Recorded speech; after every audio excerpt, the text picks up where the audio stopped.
Hi everyone, today we are going to talk about WhatsApp status sharing. So recently WhatsApp updated this feature. So first let's take a look how it appears. So if you're watching someone's status and if you see at the right bottom corner next to the like button there is a two arrows of sharing. If you tap on it, we can simply just share the same status into our WhatsApp status as well. So now we will see how to enable this feature in WhatsApp.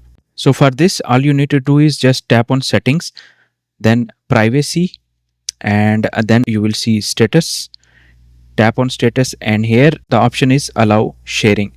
Let people who can see your status reshare and forward it. So if you turn it on, others can tap on the share button and share your status on their WhatsApp as well. So now let me show you how it will appear while sharing the WhatsApp. So let's say I'm going to write something on my WhatsApp status. Let's say we will type test, and here you will see first thing is status, the last option is sharing. That means that you have enabled the sharing option. Click send, then other people who will see your status can reshare as well. So that's it for today's short tutorial. See you in the next one.